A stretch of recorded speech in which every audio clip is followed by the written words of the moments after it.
কোরআনের বিরোধিতা করে আল্লাহ তার অস্তিত্বকে মাটির সাথে মিশায় দিবেন। প্রমাণ পান নাই?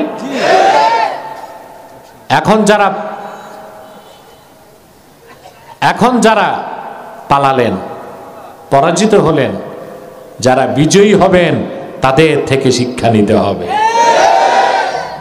ইসলাম ও মুসলমানের বিপক্ষে মাত্রাতিরিক্ত জুলুম আল্লাহ কখনো বরদাস্ত করেন না। তো বলছিলাম, এ কোরআন মানুষ যত পড়বে, যত শুনবে, তার ইমানের নূর তত বাড়তে থাকবে। আপনারা কোরআন কারীম থেকে গেজায়ে রূহ, রুহানি গেজা নিলেন কয়দিন? আলহামদুলিল্লাহ বলবেন। শয়তান বড্ড বেজার। এখন শয়তানও বেজার, তার চেলা চামুন্ডারও বেজার। এখন শয়তান একটা কাজ করবে, আল্লাহ আমার রব, এই রবি আমার সব। সবাই আল্লাহ আমার রব, এই রবি আমার সব। দমে দমে তনু মনে তারি অনুভব। দমে বন্ধুরা, চ্যানেলটি সাবস্ক্রাইব করুন। থেকে ইমানকে বেশি ভালোবাসতে, কথা বুঝতেছেন? এই যে হৃদয়, এটা পবিত্র করতে হবে। হৃদয়ের খোরাক, রূহের খোরাক, হৃদয় পবিত্র করার মহৌষধ হচ্ছে আল কোরআন। আপনার 3 দিন আল্লাহর কোরআন থেকে রুহানি গেজা লাভ করেছেন। আলহামদুলিল্লাহ বলবেন না? এতে আমরা খুশি না বেজার? আসুন আজকে সূরা ইব্রাহিম থেকে কিছু কথা শুনি। আমরা খুশি, শয়তান কিন্তু বেজার। শয়তান বেজার না? শয়তানও বেজার, তার চেলা চামুন্ডারও বেজার। অবশ্য এখন শয়তানের চেলা চামুন্ডা কমছে,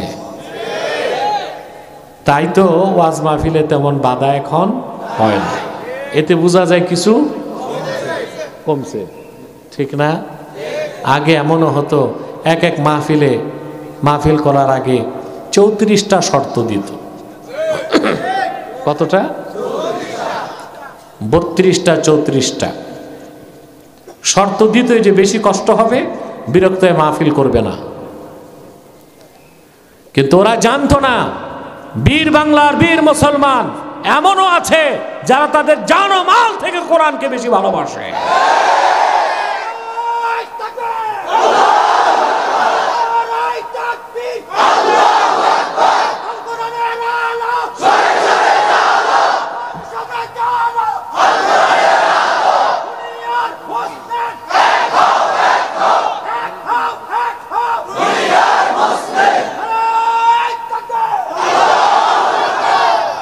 সম্মানিত সুধী, এত বাধা বিপত্তির পরেও আলহামদুলিল্লাহ আল্লাহর কোরআনের দাওয়াত বন্ধ করা সম্ভব হয়। তবে আপনি মনে করবেন না আমাদের দেশে বাধা আসছে। মুস্তাফা কামাল পাশা আতাতুর্ক, এই জাতীয়তাবাদের প্রবর্তক, যখন তুরস্কে খেলাফতে ওসমানিয়ার অবসানের পরে দায়িত্ব নিয়েছিল, 1922 সালে জিএনএ গ্র্যান্ড ন্যাশনাল অ্যাসেম্বলি করে কামাল পাশা খেলাফতকে বন্ধ করছে, মসজিদে আজান দেওয়া বন্ধ করছে, তুরস্কের সবগুলো মাদ্রাসা বন্ধ করছে। এমন একটা হারামজাদা ইহুদি ছিল যার গড়ে কোরআন শরীফ পাওয়া যেত, তারও গ্রেফতার করত। তুরস্কের মাটিতে তখন দিনের খেদমতে ঝাঁপায় পড়লেন নকশবন্দিয়া তরিকার আল্লাহওয়ালা পীরমা সাহেবগণ। তার মধ্যে উল্লেখযোগ্য ছিলেন আল্লামা বদিউজ্জামান নুরসি রহমতুল্লাহ। খেত খামারে যেতেন, আহা, সেকুলার রাষ্ট্রের গোয়েন্দারা দেখে ফেলবে। ছাত্রনিয়া খেতে যেতেন, খেত নিড়ি দিত, আর ফসলের আড়ালে বসে কিতাবের দার্স দিত। ওই পরিবেশ এখনো বাংলাদেশে হয় না। এর আগেই আল্লাহ তাআলা আমাদেরকে গজব মুক্ত করে দিয়েছেন। আরে বাবা, পুরুষের কণ্ঠে বলো আলহামদুলিল্লাহ।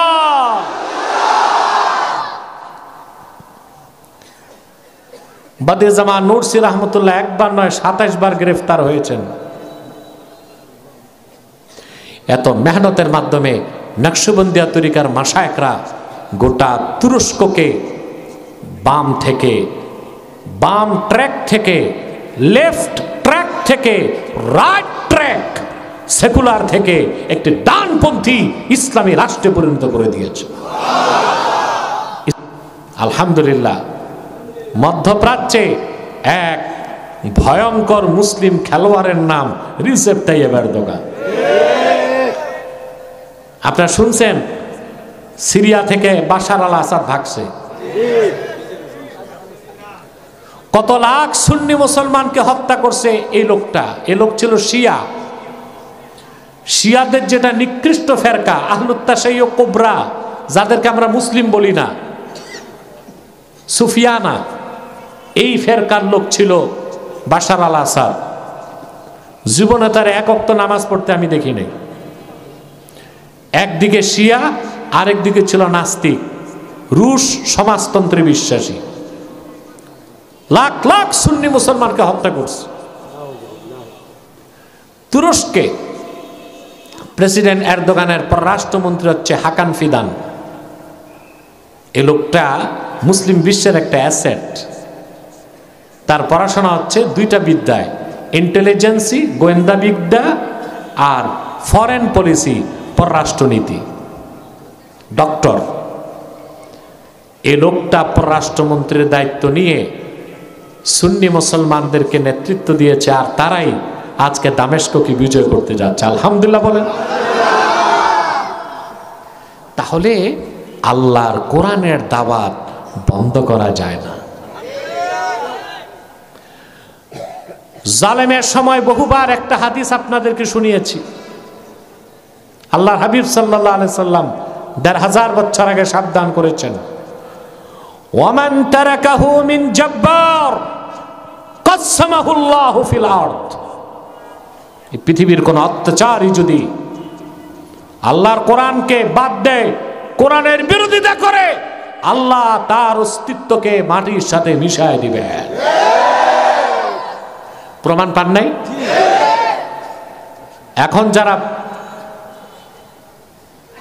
এখন যারা পালালেন, পরাজিত হলেন, যারা বিজয়ী হবেন তাদের থেকে শিক্ষা নিতে হবে।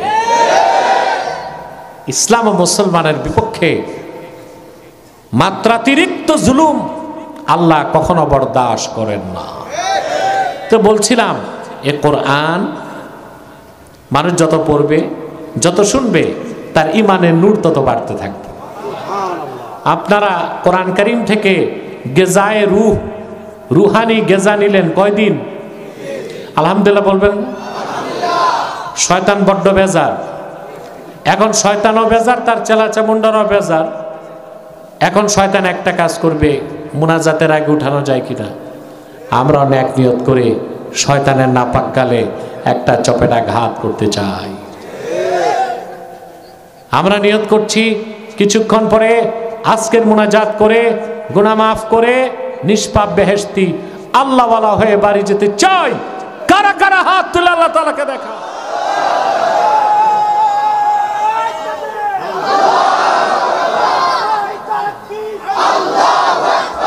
চেঞ্জ করে দাও।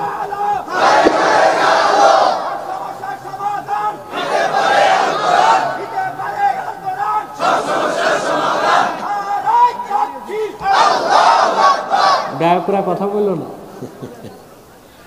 আসুন তিলাওয়াতের মাধ্যমে প্রবেশ করছি মূল আলোচনায়। আমার সঙ্গে পড়েন, যেন প্রতিটি বাক্যের, প্রতিটি শব্দের, প্রতিটি অক্ষরের নূর আল্লাহ যেন আমাদের অন্তরে প্রজ্বলিত করে দেন।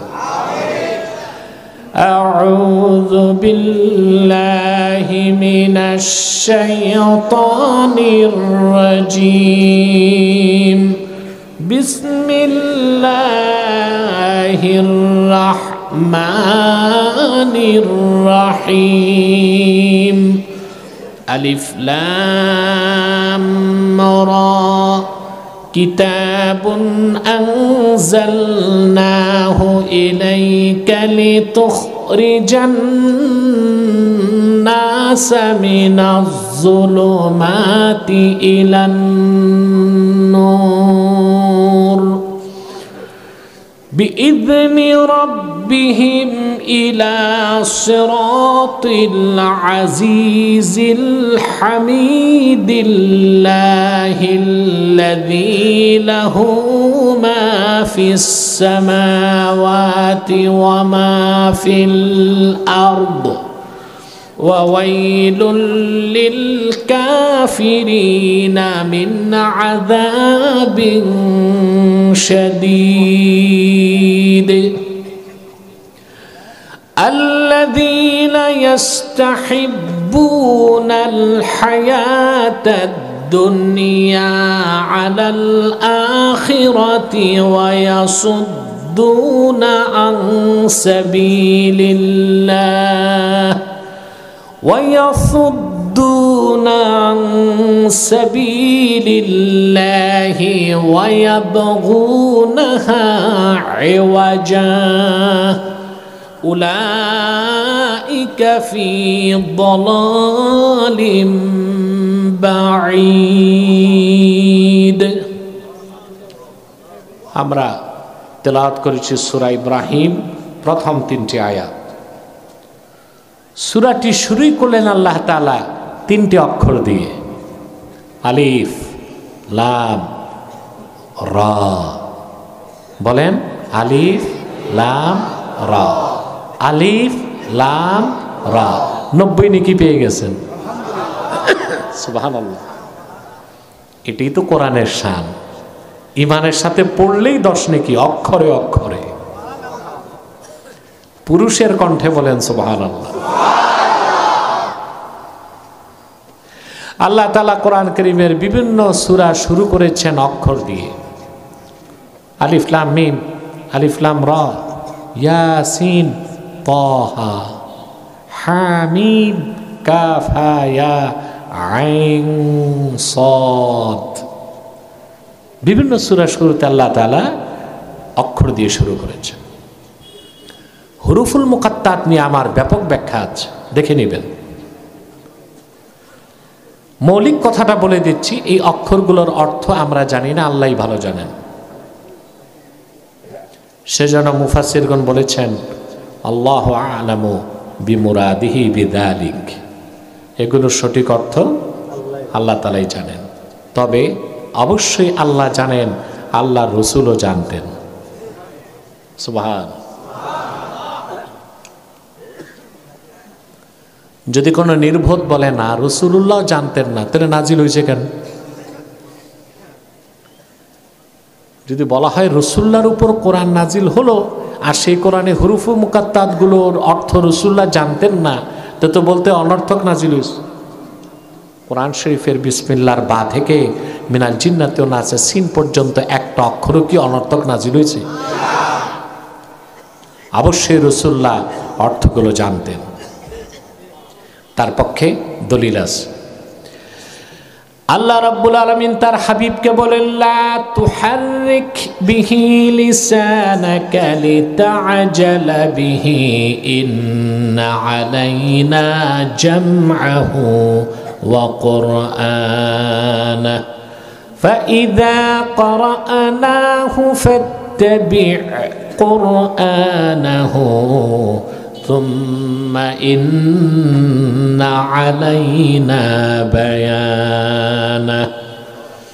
আল্লাহ রাব্বুল আলামিন বলেন, প্রিয় হাবিব, কোরআন কারীমকে মুখস্থ করার জন্য আপনার জবান মোবারক দ্রুত সঞ্চালন করবেন না, তার প্রয়োজন নাই। বরং আমি যখন কোরআন নাজিল করব, আপনি শুধু শুনবেন। আপনার সিনা মোবারকে কোরআন জমা করে দেবার দায়িত্ব তো আমি আল্লাহ। আর যে অংশটা বুঝবেন না, সেটা আপনার কাছে ব্যাখ্যা করে দেবার দায়িত্ব আমি আল্লাহ। সুম্মা ইন্না আলাইনা বায়ানাহু, এই হা এর মারজা হচ্ছে কোরআন। তাহলে বোঝা যায় বিসমিল্লাহর বা থেকে মিনাল জিন্নাতি ওয়ান নাসের সিন পর্যন্ত প্রতিটি বাক্যের, প্রতিটি শব্দের, প্রতিটি অক্ষরের অর্থ আল্লাহ তার হাবিবকে জানাই দিয়েছেন। বলেন সুবহানাল্লাহ। তো অবশ্যই আল্লাহ জানেন, আল্লাহ রসুলও জানতেন। উম্মতের জানার দরকার নাই, আমরা জানি না, চেষ্টাও করি না। এরপর আল্লাহ তাআলা বলেন, মাইকটা একটু উঁচু করতে হয়।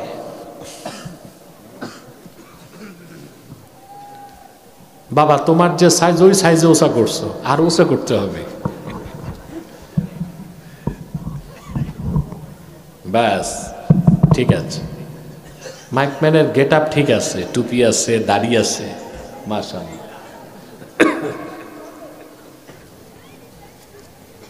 আল্লাহ তাআলা বলেন, তারপরে আল্লাহ তাআলা বলেন, কিতাবুন আনজালনাহু ইলাইকা লিতুখরিজান নাসা মিনাজ যুলুমাতি ইলান নূর। মুহাম্মদ সাল্লাল্লাহু আলাইহি ওয়াসাল্লাম, আমি আপনার উপরে কিতাব কোরআন নাজিল করেছি যেন আপনি বিশ্বের সকল মানুষকে, গোটা বিশ্ব মানবতাকে অন্ধকার সমূহ থেকে বের করে একটি নূর, একটি আলোর দিকে আনতে পারেন। সুবহানাল্লাহ। এখানে জুলুমাত হচ্ছে সকল প্রকার কুফর এবং শিরক, গোমরাহি, আর নূর হচ্ছে শুধুমাত্র ইসলাম। আল্লাহ ইসলামকে নূর বলেছেন। বলেন সুবহানাল্লাহ। কি বলেছেন? নূর। আমার দেশে বর্তমান সময়ে আমি ব্যাখ্যাগুলো ব্যাপক দিচ্ছি। এই বাংলাদেশে 3 লক্ষের উপর মসজিদ আছে, প্রায় 10,000 বড় মাদ্রাসা আছে, লক্ষ লক্ষ আলেম আছে। শীতকালে যত মাহফিল বাংলাদেশে হয়, আরব বিশ্বের বাইরে পৃথিবীর কোথাও এত মাহফিল হয় না। তারপরও দেশ স্বাধীনের 53 বছর হয়ে গেল, আমরা বাংলাদেশে আমাদের চরম প্রত্যাশা শরিয়া আইনকে প্রতিষ্ঠিত করতে পারি নাই। এমনকি শরিয়া আইনের পক্ষে একটা আইনকেও আমরা বাস্তবায়ন করতে পারি নাই। তার মূলভূত কারণ কি? একটাই, এদেশের মুসলমান ইসলামের পূর্ণাঙ্গ পরিচয় জানতে পারে না। থুতায় কয়েকখান দাড়ি, মাথায় একখান টুপি, 2-4 রাকাত নামাজ, রমজান মাসে রোজা, মনে করে আমি তো খাঁটি মুসলমান হয়ে গেছি। ফাসেক ফাজেন না, প্র্যাকটিসিং মুসলিম যারা নামাজ রোজা করে, এরাও আল্লাহর দ্বীন সম্পর্কে পূর্ণাঙ্গ ধারণা নাই, সুস্পষ্ট ধারণা নাই। যেই দিন এই জাতির মুসলিমরা দ্বীন ইসলামের পূর্ণাঙ্গ পরিচয় জানতে পারবে, সেদিন তারা খাঁটি মুসলিম হবে। আর যেদিন তারা খাঁটি মুসলিম হয়ে যাবে, বাংলাদেশে ইমারত ইসলামিয়া, ইসলামী রাষ্ট্র ব্যবস্থা প্রতিষ্ঠায় কোনো পরাশক্তি, ধরাশক্তি, অপশক্তি বাধা দিতে পারবে না। দ্বীনের পূর্ণাঙ্গ পরিচয় আমরা জানি না। আল্লাহ রাব্বুল আলামিন কোরআন কারীমে দ্বীন ইসলামের পরিচয় দিয়েছেন বিভিন্ন জায়গায়। এখানে আল্লাহ তাআলা ইসলামকে বলেছেন নূর, একমাত্র সত্য, একমাত্র আলো, একমাত্র মুক্তির দিশা দেয় ইসলাম। অন্য জায়গায় দ্বীনের পরিচয় দিতে যেয়ে তিনি বলেন, ফামাইয়াকফুর বিত্তাগুতি ওয়া ইউমিন বিল্লাহি ফাকাদ ইসতামসাকা বিল উরওয়াতিল উসকা। আর যে ব্যক্তি তাগুতকে অস্বীকার করলো, মহান আল্লাহর উপর ঈমান আনলো, ফাকাদ ইসতামসাকা বিল উরওয়াতিল উসকা, সে তো একটা শক্ত হাতল ধরলো। ইসলামকে আল্লাহ বলেছেন উরওয়াতুন উসকা, শক্ত হাতল। লাংফিসাম আলাহা আই লা ইনকিতা আলাহা, এই হাতল যে ধরলো নিরবিচ্ছিন্নভাবে আল্লাহর জান্নাতে তার গন্তব্য হয়ে যাবে। বলেন সুবহানাল্লাহ।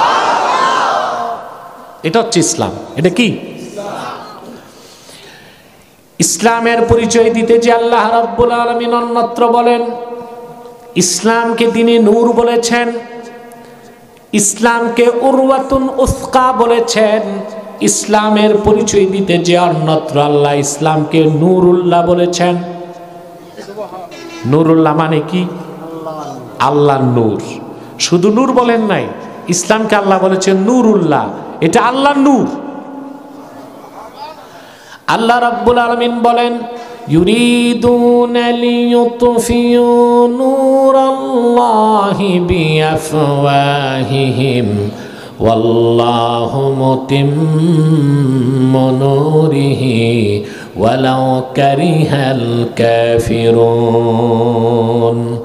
কাফেরেরা মুশরিকেরা চায় তাদের মুখের ফু দিয়া আল্লাহর নূরকে নিভায় দিবে, না, কখনো সম্ভব নয়। অবশ্যই আল্লাহ রাব্বুল আলামিন তার নূরকে পরিপূর্ণতা দান করবেন। লাখের উপর পয়গম্বর হাজার হাজার বছর দিনের দাওয়াত দিয়েছেন, দিনকে আল্লাহ পরিপূর্ণ করেন নাই। কিন্তু আখিরি নবী মুহাম্মদ মুস্তাফা সাল্লাল্লাহু আলাইহি ওয়াসাল্লাম ১৫০০ বছর আগে ২৩ বছর মাত্র দিনের দাওয়াত দিয়েছেন। ২৭টা যুদ্ধে রাসূলুল্লাহ নিজে সেনাপতির দায়িত্ব পালন করেছেন। ২৭টা যুদ্ধে রাসূলুল্লাহ নেতৃত্ব দিয়েছেন। আল্লাহর দিন কায়েমের জন্য তিনি অহুদে গিয়েছেন, বদরে গিয়েছেন, খন্দকে গিয়েছেন, তাবুক গিয়েছেন, হুনাইনে গিয়েছেন, অহুদ ময়দানে আপন দাঁত শহীদ করেছেন, তায়েফের ময়দানে পবিত্র নূরময় রক্ত ঝরিয়েছেন। লাখের উপর নবী পূর্বে হাজার হাজার বছর দিনের দাওয়াত দিয়েছেন, আল্লাহ তার নূরকে পরিপূর্ণ করেন নাই। কিন্তু মুহাম্মদ সাল্লাল্লাহু আলাইহি ওয়াসাল্লামের ২৩ বছরের দাওয়াত ও মেহনতের কারণে আল্লাহ তার দিনকে, তার নূরকে পরিপূর্ণ করে দিলেন। হাদিস সাক্ষ্য দেয়, আল্লাহর হাবিব যখন ২৩ বছর দিনের দাওয়াত দিয়ে আরাফার ময়দানে উপস্থিত হলেন, জিলহজ মাসের ৯ তারিখ ছিল, আসর নামাজের শেষ সময়, মাগরিব নামাজের কিছু আগে।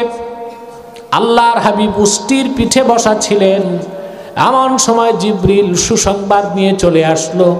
আল্লাহ ঘোষণা করলেন, আল-ইয়াওমা আকমালতু লাকুম দীনাকুম ওয়া আতমামতু আলাইকুম নি'মাতি ওয়া রাদিতু লাকুমুল ইসলাম দীনা।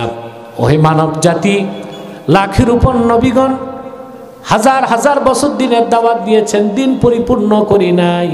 আর আজকে আমি আবার আখিরি নবী মুহাম্মদ সাল্লাল্লাহু আলাইহি সাল্লামের ২৩ বছরের মেহনত দাওয়াতের কারণে তোমাদের জন্য আমি আল্লাহ আমার নূরকে, দিনকে পরিপূর্ণ করে দিলাম। ওয়া আতমামতু আলাইকুম নি'মাতি, তোমাদের উপর আমার নিয়ামতকে পরিসমাপ্ত করলাম। ওয়া রাদিতু লাকুমুল ইসলাম দীনা। সুবহানাল্লাহ। এই অংশের ব্যাখ্যা আমি করব না।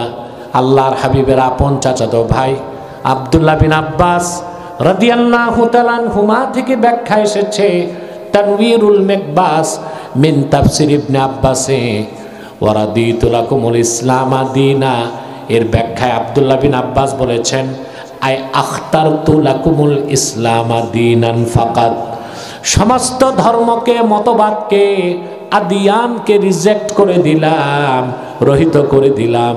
শুধু আমি আমার হাবিব মুহাম্মদ সাল্লাল্লাহু আলাইহি ওয়াসাল্লামের রক্ত ঝরা দিন ইসলামকে স্বীকৃতি দিয়ে দিলাম। কোন মুসলিম সেকুলারিজমকে বিশ্বাস করতে পারে না, এটা কুফর, নাস্তিকতা। সেকুলারিস্ট, আপনারা ওই যে শাহরিয়ার কবির যে হারছিল বহসে, ওটা দেখছেন? এই বেটা খাটাস, এরে শুনি শাহরিয়ার কবির বলে না, মুরগি চোর বলে সবাই। পরে আমি জানলাম ৭১ সালে নাকি সে পাক বাহিনীকে দেশি মুরগি সাপ্লাই দিত, আর সেই কিনা পরবর্তীতে গাধানিক, ঘাতক দালাল নির্মূল কমিটি করে আলেম ওলামাকে আর নিরীহ মানুষকে রাজাকার আর যুদ্ধাপরাধীর তকমা দিল।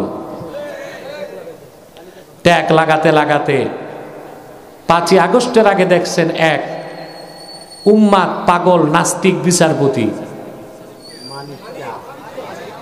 এই খবিশটা শয়তানটা আমারে রাজাকার বলে দিচ্ছে। আপনারা এটিএন বাংলায় দেখছেন না? এটিএন বাংলায় আমাকে বলছে রাজাকার। তখন আমি বুঝলাম এইরকম পাগল বিচারপতি যখন রায় দিছে কত অবিচার করে গেছে মানুষের উপর। আমি রাজাকার হয়ে কেমন করে? আমার জন্মই তো দেশ স্বাধীনের পরে।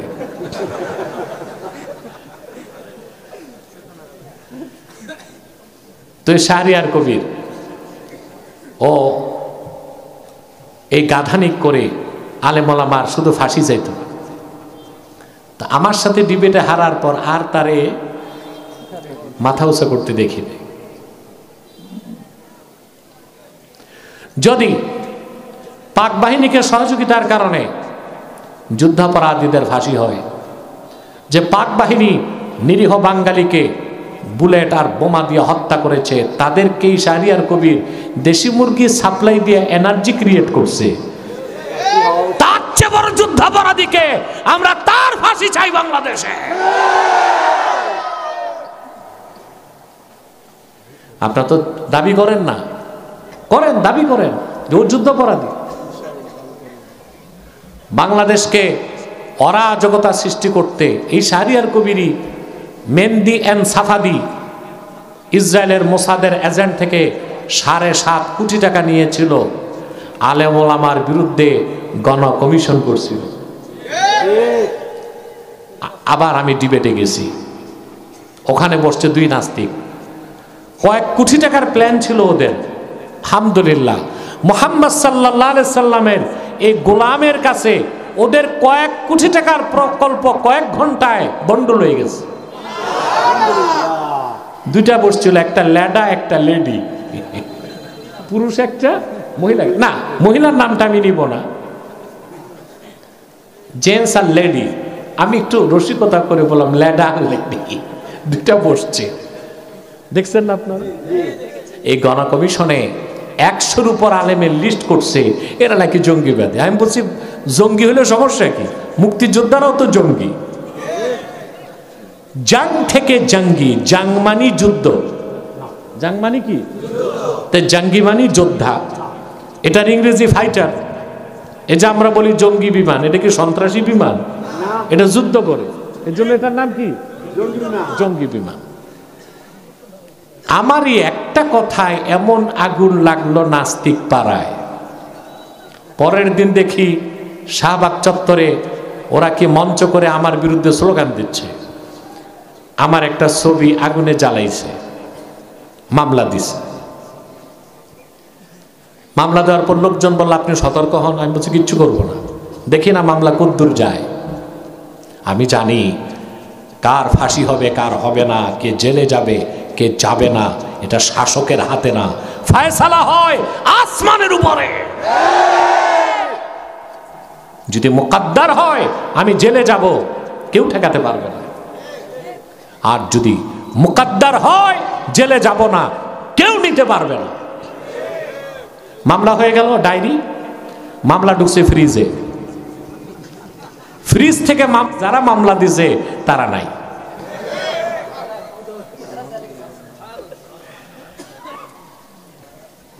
আমার ভাইরা, আমি ডিবেটে তাকে বলেছিলাম সেকুলারিস্ট অর্থই হচ্ছে, আমি তাকে অক্সফোর্ড ডিকশনারি দেখাইছি, তো কুত্তা টাইপের, তো মানতে চায় না তো কিছু। এখন 2-2 কত? কেউ বলল না 2-2 3। ওইটারে বুদ্ধি দিয়া ঠিক করা যায় না, ওটারে জুতা পিটা করা দরকার।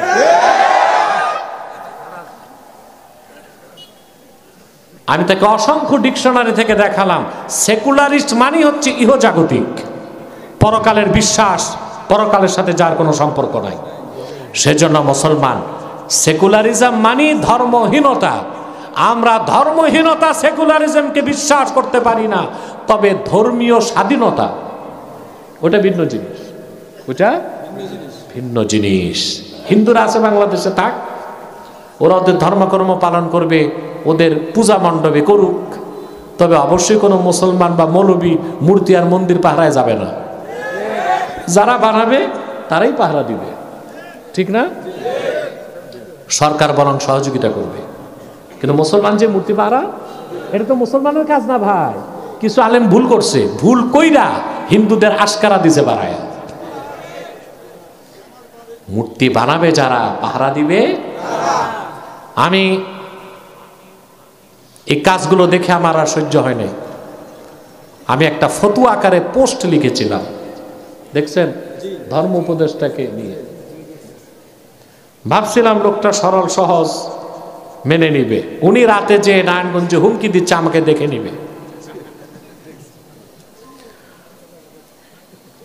আমি ভাবলাম যে মোটে উপদেষ্টা হয়ে আমারে দেখবা, আগে যারা পুরা সরকার নিয়েই তো পারে নাই, তুমি কি করবা? আমার রাত 12টায় স্ট্যাটাস দিয়ে মাফ চাইছে, সকালবেলা আবার স্ট্যাটাস লিখে ক্ষমা চাইছে। আমি পরামর্শ দিয়েছিলাম, দেশে তো প্রায় 2 কোটি হিন্দু আছে, তো সরকার তো পারে হিন্দুদের দিয়ে কমিটি বানায় দিবে, তারা তাদের মন্দির পাহারা দিবে। এতে মুসলমানদের যে মন্দির পাহারা দিয়া ঈমান নষ্ট করার দরকার হয়? এই দুর্বলতাকে ওরা নিল, আমাদের দুর্বল এই দুর্বলতাকে পুঁজি করে ইসকন মাঠে নামলো। প্রকাশ্য আদালতে একজন মুসলিম উকিলকে কুপিয়ে হত্যা করল। আমি আগেও বলেছি, আজও বলছি, যারা নিরীহ হিন্দু তারা তো তাদের ধর্মকর্ম নিয়ে আছে, কিন্তু ইসকন তাদেরকে হাতিয়ার করে বাংলাদেশে দাঙ্গা সৃষ্টি করতে চায়। ইসকনকে নিষিদ্ধ করতে হবে। আর প্রকাশ্য আদালতে যে সন্ত্রাসীরা মুসলিম উকিলকে হত্যা করেছে, নির্বাচনের আগে সেই হত্যাকারীদের ফাঁসি কাস্টে ঝুলাতে হবে।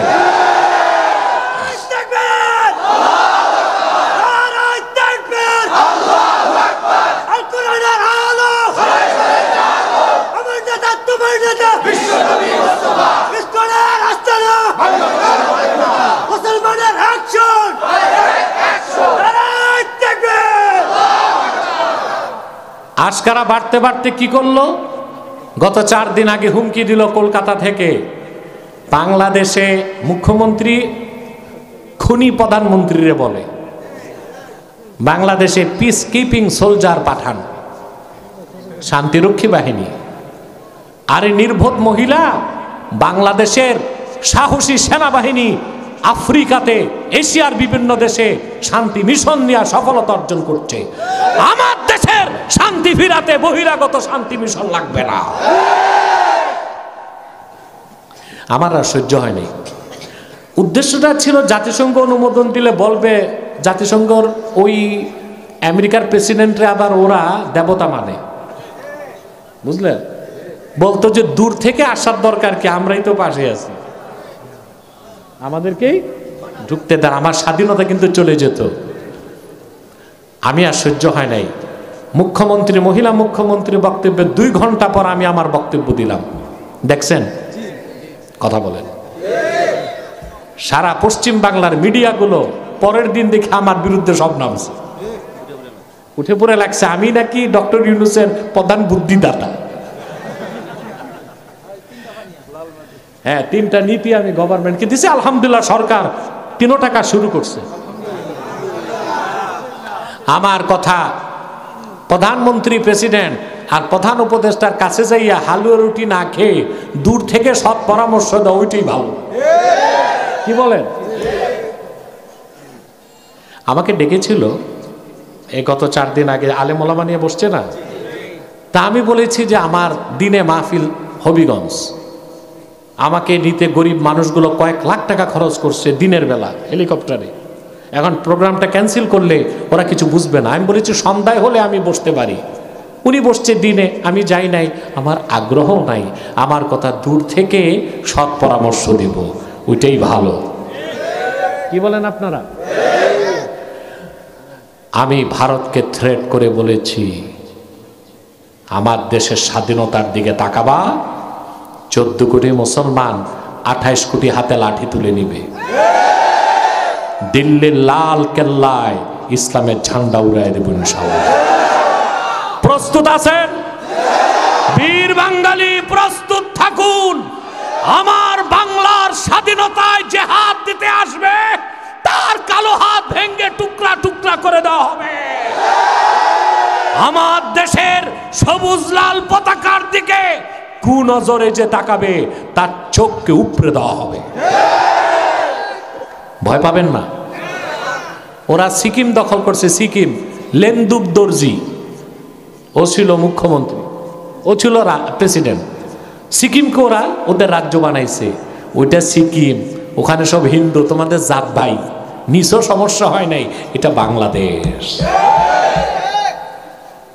বিশ্বমান চিত্রে একটি স্বাধীন রাষ্ট্র, 14 কোটি মুসলমান আছে। ভালো মতো সম্মান শ্রদ্ধা করবা বাংলাদেশকে, আমরাও তোমাদেরকে ব্যবসা দিব। আজকে বাংলাদেশের লোকজন যাচ্ছে না, পশ্চিম বাংলার হসপিটালগুলো বন্ধ, খাবার হোটেল বন্ধ, পরিবহন বন্ধ, ডাক্তাররা সব ক্ষমা চাইতেছে। ওহে বাংলার দেবতারা, আসুন 10% ডিসকাউন্টে ট্রিটমেন্ট দিব। আমি বাংলাদেশের রুগীদেরকে বলবো আর 6টা মাস ধৈর্য ধরেন, বিনা পয়সায় ট্রিটমেন্ট দিতে পায়ে ধরবে আপনাদেরকে। সম্মানিত সুধী, বলছিলাম ধর্মনিরপেক্ষতা এক জিনিস আর ধর্মীয় স্বাধীনতা। অমুসলিমরা অমুসলিম পরিচয়ে থাকুক, তারা তাদের গণ্ডির মধ্যে থাকবে, কিন্তু ধর্মনিরপেক্ষতা বা সেকুলারিজম এটা ধর্মহীনতা। এটা মুসলমান বিশ্বাস করতে, আপনাকে ইসলামকে বিশ্বাস করতে হবে। Islam is the best, Islam is the last, Islam is fully completed by almighty Allah. ইসলামই শ্রেষ্ঠ, ইসলামই শেষ, ইসলাম আল্লাহর পরিপূর্ণ জীবন বিধান, বলেন সুবহানাল্লাহ। এর বাইরে আপনি, এর বাইরের বিশ্বাস নিয়ে আপনি মুসলিম হতে। প্রিয় বন্ধুরা, অনেক সময় চলে গেছে, আর 15 মিনিট কষ্ট করবেন? যেটা ঠিক মতো হইল না, আর 15 মিনিট ইনশাল্লাহ।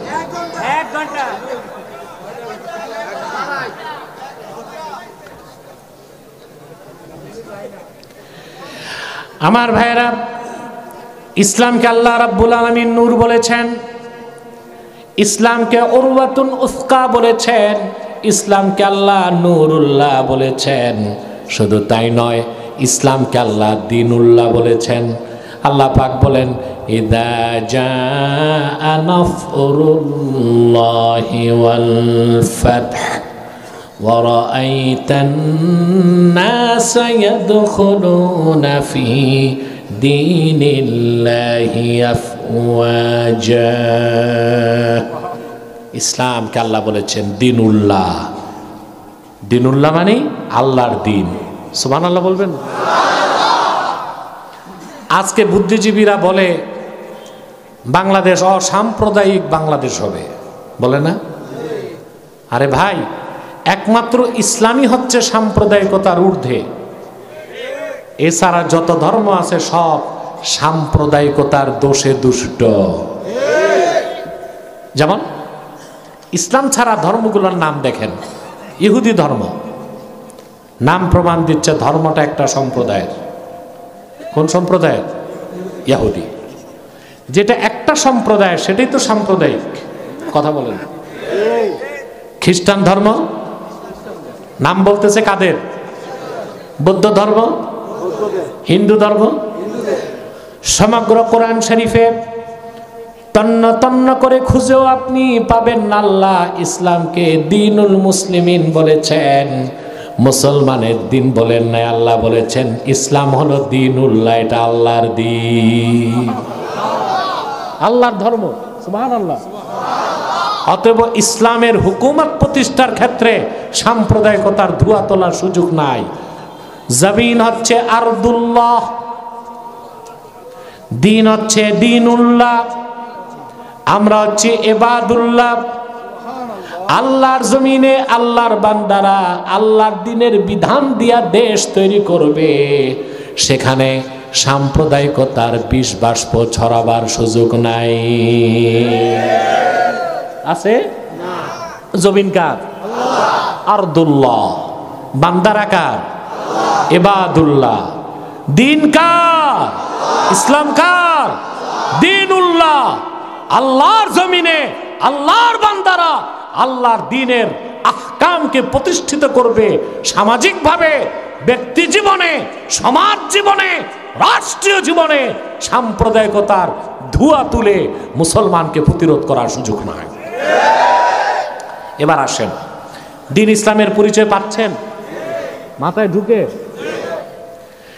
ইসলাম, দ্বীন ইসলামের বিপক্ষে ইচ্ছা এবং অনিচ্ছায় কিছু অপব্যাখ্যা দেওয়া হয়। কি দেওয়া হয়? এটা দিচ্ছে কিছু বক্তা, কিছু প্রবক্তা, কিছু সুফি, কিছু দরবেশ, সুফি দরবেশ। অপরদিকে কাফের মুশরিক নাস্তিক, রামবাম বুদ্ধিজীবী, রাষ্ট্রচিন্তক, এরকম কিছু মানুষ। তার প্রথমটা হচ্ছে তারা বলতে চায়, হ্যাঁ ইসলাম ইজ দ্য বেস্ট, ইসলাম শ্রেষ্ঠ মানি, তো অন্যান্য ধর্মে যদি ভালো কিছু থাকে নিতে সমস্যা কি? এ লোকটা তো ঘুমায় যাচ্ছে, ঘুমাও নাকি? আমি সবসময় চাই মাহফিল প্রাণবন্ত থাক, নতুবা কথা বলা যায় না। আপনারা তো ভুলে যান নাই তো মাহফিলে না কবরস্থানে? ঘুমাচ্ছেন না তো? আমি দেখব কে কে ঘুমান, হাত উঠান।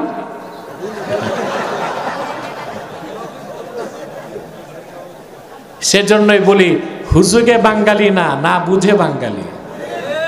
আগে বুঝবেন তারপর হাত উঠাবেন। কি বলেন? এই কথাটা কিন্তু যারা ইন্টারফেথ, আন্তধর্মীয় মতবাদ প্রচার করে, সম্প্রীতি, ধর্মীয় সম্প্রীতি, এরা বেশি বলে যে সব ধর্মকে শ্রদ্ধা করতে হবে, ইসলাম শ্রেষ্ঠ, তবে অন্যান্য ধর্ম থেকেও ভালো কিছু থাকলে নেওয়া যেতে পারে। এটা মানা যাবে? ঈমান থাকবে? যেমন পশ্চিমারা বলে, দার্শনিকরা, ইসলাম এবং অন্য দুইটা ধর্ম, ইহুদি আর খ্রিস্টান ধর্ম, এগুলো সেমেটিক রিলিজিয়াস, আসমানি ধর্ম। কারণ এগুলো এসেছে আসমান থেকে। আরবিতে আকাশকে বলে সামা, সামা থেকে সেমেটিক। বুঝলেন? এখন কেউ বলতে পারে যে মুসা নবীর মাধ্যমে যে ধর্ম আসছে ইহুদি ধর্ম, ঈসা নবীর মাধ্যমে যে ধর্ম আসছে খ্রিস্টান ধর্ম, ওগুলোতে কি ভালো কিছু নাই? যদি থাকে তো নিতে সমস্যা কি? প্রশ্ন আসেন, জবাব লাগবে? জবাব হচ্ছে, ঔষধ যত দামি হোক, মেয়াদ উত্তীর্ণ ঔষধ খাওয়া যায় না, নেওয়া যায় না। মেয়াদ উত্তীর্ণ ঔষধ খেলে রোগী ভালো হয় না, তাড়াতাড়ি মরে যায়। তাড়াতাড়ি সবচেয়ে এক্সপেন্সিভ মেডিসিন হচ্ছে ক্যান্সারের ঔষধ, কেমোথেরাপি। যদি জার্মান মেড হয়, সুইজারল্যান্ড মেড হয়, ফ্রান্সের তৈরি হয়, এক বোতলের দাম, এক শিশির দাম 1,20,000 টাকা ক্যান্সারের ঔষধ। এখন ক্যান্সারের একটা শিশি ঔষধ 1,20,000 টাকা দাম, তারিখ আছে আজকে 8ই ডিসেম্বর পর্যন্ত। দাম কত? আগামীকাল 9 তারিখ, দাম কত? 1 টাকা 20 পয়সা দিয়েও কেউ কিনবে? কারণ ডেট এক্সপায়ার্ড, তারিখ চলে গেছে। নবী মুসার মাধ্যমে আল্লাহ যে দ্বীনের দাওয়াত পাঠিয়েছিলেন, যে শরীয়ত পাঠিয়েছিলেন, ঈসা ইবনে রুহুল্লাহর আগমনের কারণে সেই শরীয়ত মেয়াদ উত্তীর্ণ হয়ে গেছে। ঈসার যে শরীয়ত ছিল 1,500 বছর আগে, আখিরি নবী, নবীগণের মাথার তাজ নূর নবীজি মুহাম্মদ সাল্লাল্লাহু আলাইহি সাল্লামের আগমনের পরে ঈসা নবীর শরীয়ত মেয়াদ উত্তীর্ণ হয়ে গেছে, মুসারটাও মেয়াদ উত্তীর্ণ হয়ে গেছে। পূর্বের সকল ধর্ম দিনকে আল্লাহ রিজেক্ট করে দিয়েছেন। এখন শুধুই ইসলাম, কেবলমাত্র ইসলাম, একমাত্র ইসলামের বাইরে কিছু নেওয়াই যাবে না। অতএব কেউ যদি বলে ইসলাম ইজ দ্য বেস্ট, সে মুসলমান হবে না। বলতে হবে Islam is the best, Islam is the last, Islam is fully completed by almighty Allah. ইসলামই শ্রেষ্ঠ, ইসলামই শেষ, ইসলামই আল্লাহ কর্তৃক মনোনীত পূর্ণাঙ্গ জীবন ব্যবস্থা। বলেন সুবহানাল্লাহ। আমার কথাগুলো বুঝতেছেন? দুই নাম্বার যে মারাত্মক আকীদাগত ভুল কথা প্রচার হয়, ওটা শুধু বুদ্ধিজীবী আর রাষ্ট্রচিন্তকরা না, এখন বুদ্ধিজীবী কমছে, পুরান পাগলের ভাত নাই, নতুন পাগল কিছু মাঠে আসছে, এদের নাম রাষ্ট্রচিন্তক। কি নাম? রাষ্ট্রচিন্তক, পলিসি মেকার। অর্থাৎ ওনারা বলে আমরা রাষ্ট্র নিয়ে চিন্তা করি। এদের মধ্যে একটা আছে দরবেশ টাইপের, আমি নাম বলবো না, ওকে আমি ডিবেটে চ্যালেঞ্জ দিয়েছি। এই শয়তানটা বলল এই 5 আগস্টের পরে যে আরবের ইসলাম বাংলাদেশে চলবে না। আমি বললাম আরবের ইসলাম ছাড়া তো ইসলামই নাই। এই কথা বলে সে কাফের হয়ে গেছে। আপনার ঠিকটা ঠিক মতো বললেন না? কিছু মৌলবী আছে বাংলাদেশে আমার বিরুদ্ধে অপপ্রচার করে, আব্বাসী সাহেব কথায় কথায় কাফের বলে। তোমাদের দেশের মানুষ কথায় কথায় কাফের হয় বলেই তো আব্বাসী কথায় কথায় কাফের বলে। আমি তো আর ঘাট ধরে কাফের বানাই না, ওরা কুফর করে কাফের হয়, আমার ইমানি দায়িত্ব আমি বলি তার কথা কুফর হয়েছে, সে কাফের হয়ে গেছে। আমার কাছে যে সমন্বয়করা আসে সিনিয়র, ওদেরকে আমি বলেছি যে তাকে বলো আমি ডিবেটে আসব, অনলাইনে না অফলাইনে, ভার্সিটিতে যাব, টিএসসির মোড়ে আমি ডিবেট করব। বুড়া রাজি হয় নাই, রাষ্ট্রচিন্তক। তার গেট আপ কি? সাদা কুর্তা, এত মোটা পায়জামা, ওর ভিতরে ওর নাতিরে ঢুকানো যাবে, মাথায় কিম্ভুতকি মাকার টুপি, রবি ঠাকুরের মতো লম্বা দাড়ি, 3 ইঞ্চি মোটা মোষ, পিছনে সরস্বতীর মূর্তি, সামনে লালনের বেহালা। চিনছেন না?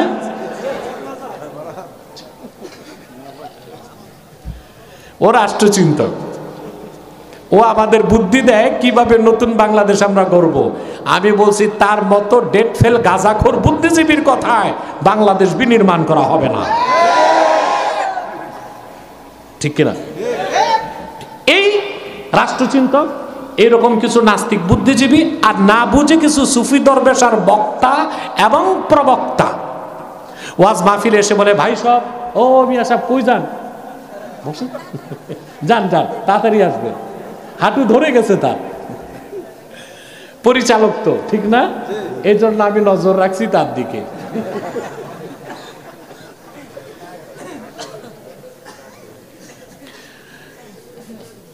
তো কি বলছিলাম?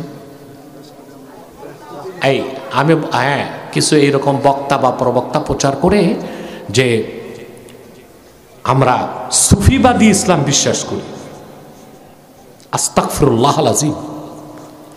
ইসলাম তো একটাই, ইসলামকে ভাগ করার অধিকার তোমাকে কে দিয়েছে?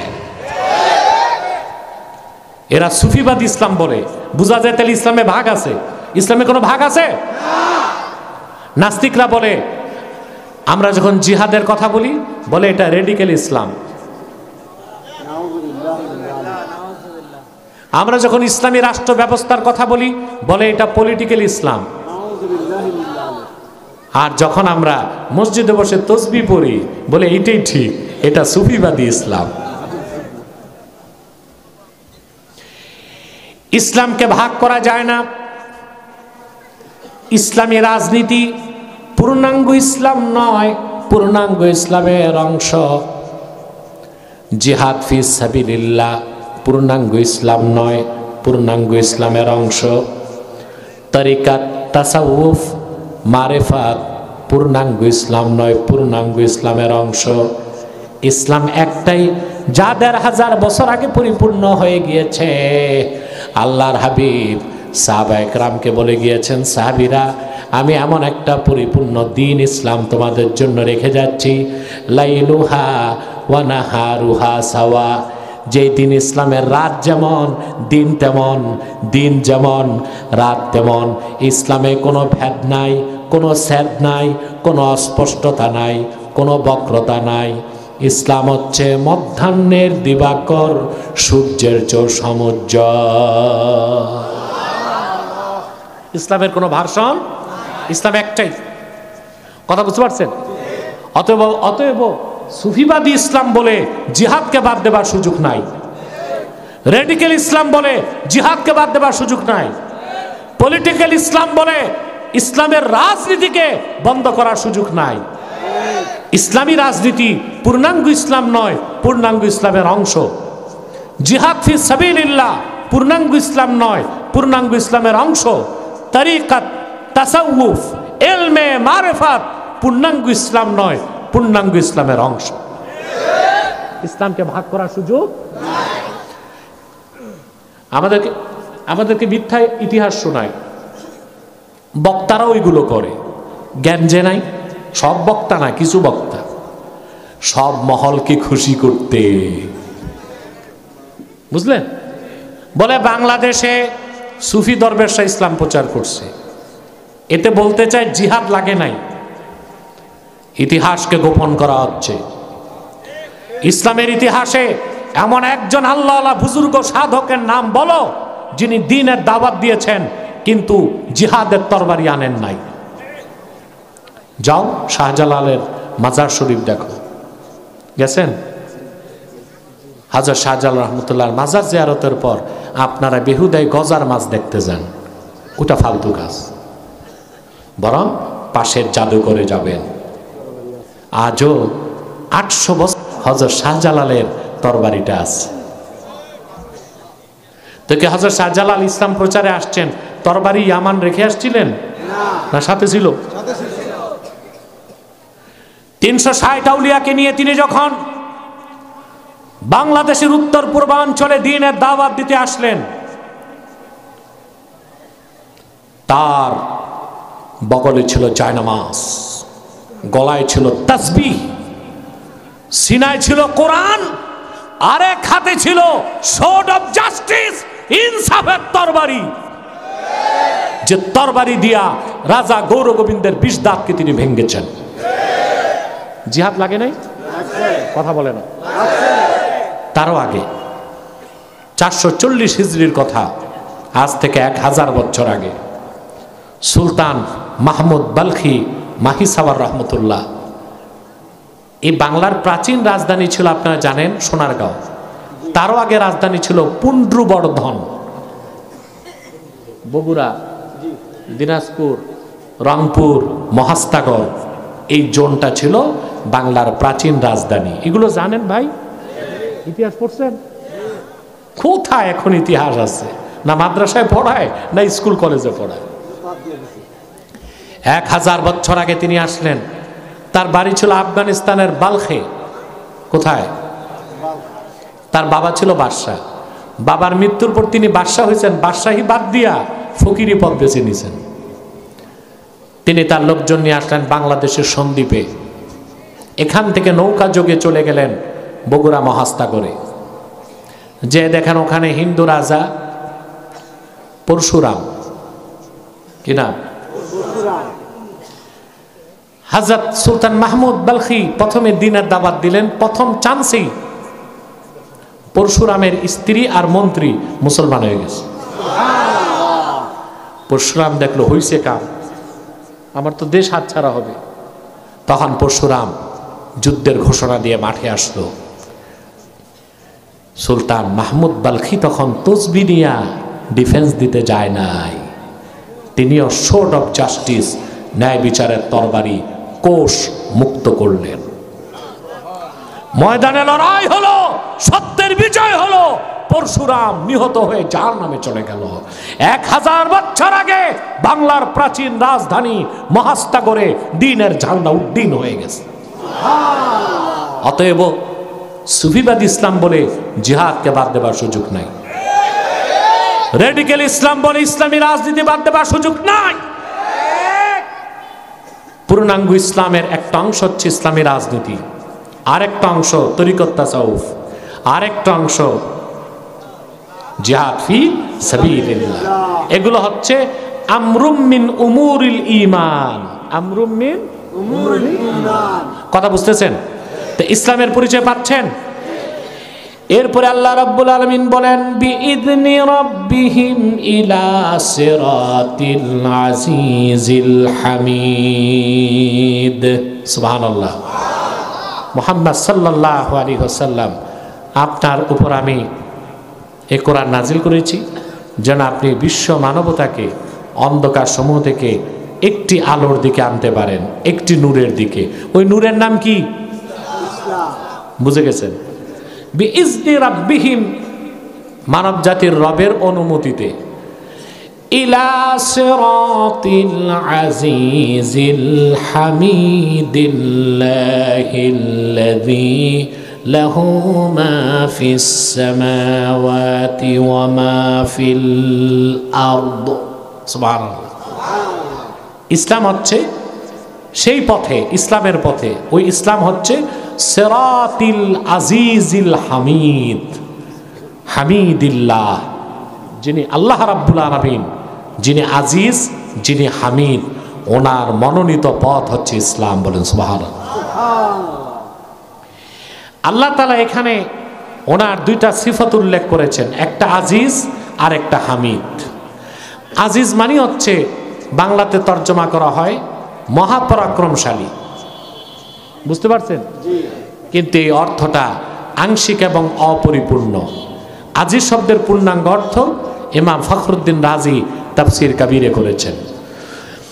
ইমামে ফখরুদ্দিন রাজি আজিজ শব্দের ব্যাখ্যায় লিখেন আল্লাযী লা ইউজাদু লাহু মিসলুন, আকাশ ও জমিনে যার কোনো মেসাল নাই, তুলনা নাই, দৃষ্টান্ত নাই, সাদৃশ্য নাই, অবয়ব নাই, আকার নাই, সকল আকারের স্রষ্টা নিরাকার আমার সে আল্লাহর নাম আজিজ। আল্লাহর নাম আজিজ। আজিজ মানে হচ্ছে যার কোনো তুলনা নাই, মেসাল নাই, আকার নাই, অবয়ব নাই, সাদৃশ্য নাই, সকল আকারের স্রষ্টা আমার আল্লাহ নিরাকার। সুবহানাল্লাহ বলেন। এরপর আল্লাহ বলেন হামিদ।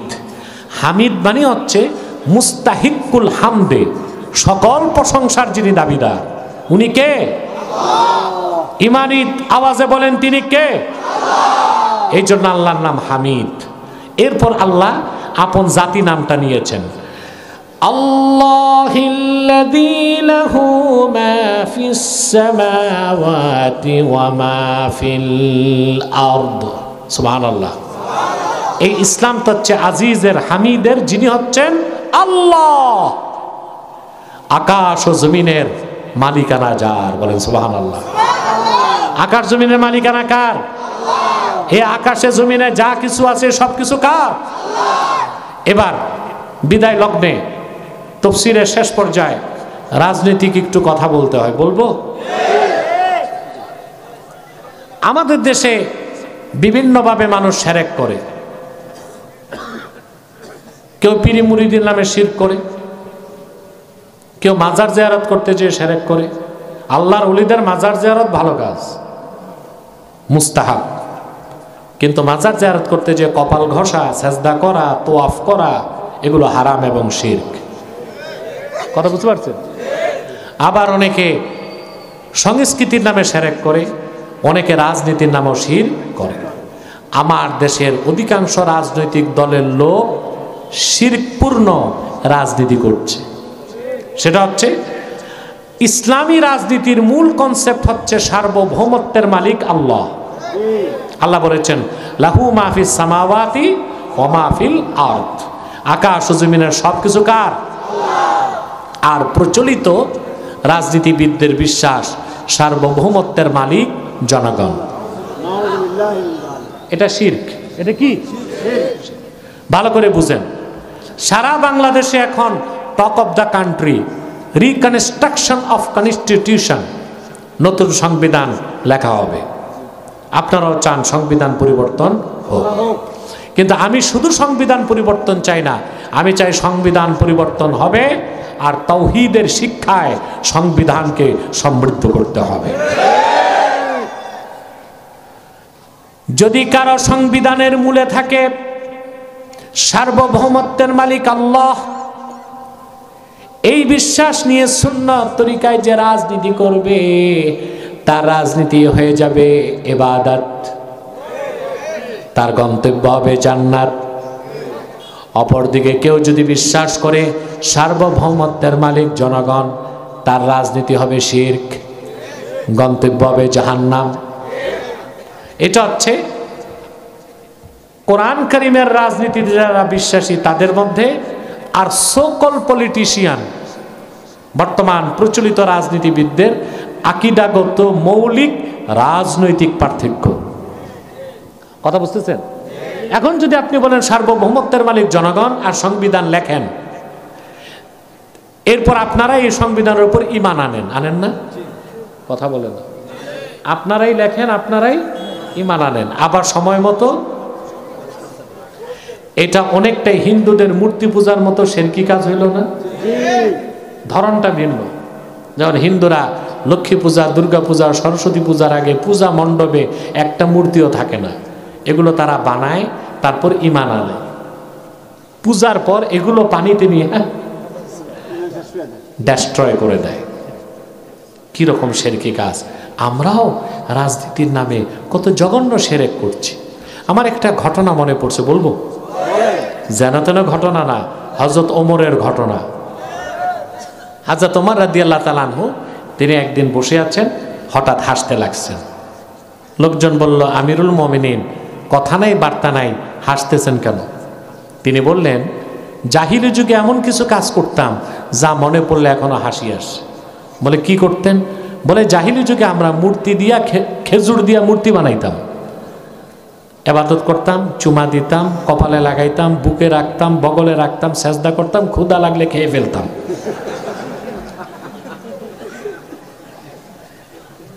ক্ষুধা লাগলে খাইতে সমস্যা হইতো না, খেজুরের তৈরি ছিল। ওরা তো খাইতে পারে না, মাটি দিয়া বানায়, সুজি আটা দিয়া বানাইতো, খাওয়ার কাজটা চলত। তা আমরা কত জঘন্য শিরক করতেছি, আমারও হাসি পায়। আমরাও রাজনীতির নামে জনগণ সার্বভৌমত্বের মালিক এই বিশ্বাসকে ধারণ করে আমরা সংবিধান বানাই, এরপর এটার উপর ঈমান আনি। আরে ভাই, ঈমান আনেন না?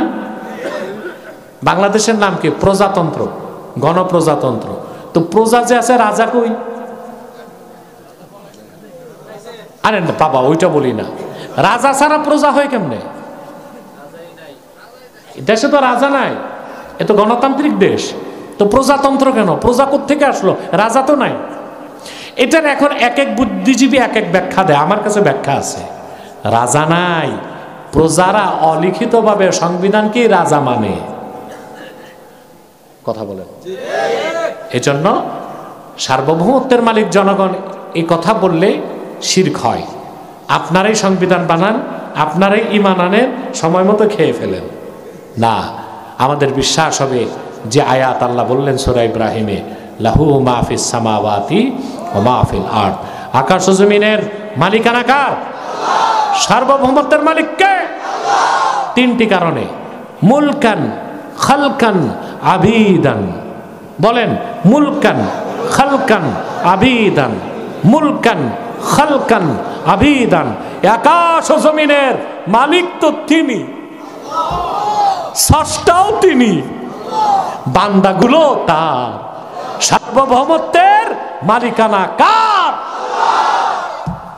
এই বিশ্বাস হৃদয়ে নিয়ে সুন্নত তরিকায় রাজনীতি করবেন, ইবাদত হয়ে যাবে। আর শিরকি বিশ্বাস হৃদয়ে লালন করে রাজনীতি করবেন, ওইটা আপনাকে জাহান্নাম পর্যন্ত পৌঁছায় দিবে। সাদাকাল্লাহুল আযীম। মাদ্রাসায় নিয়ে যাও। ও সাদাকা রাসূলুহুন নবিয়ুল কারীম ওয়া নাহনু আলা যালিকা মিনাশ শাহিদিন ওয়াশ শাকিরিন আলহামদুলিল্লাহি রাব্বিল আলামিন। আরে ভাই, ওয়াজ হয়েছে, চলে যাবেন, মুনাজাত লাগবে না? আপনারা কি আউলিয়া কেরাম নাকি? বসেন, একটি লোক উঠার চেষ্টা করবেন না।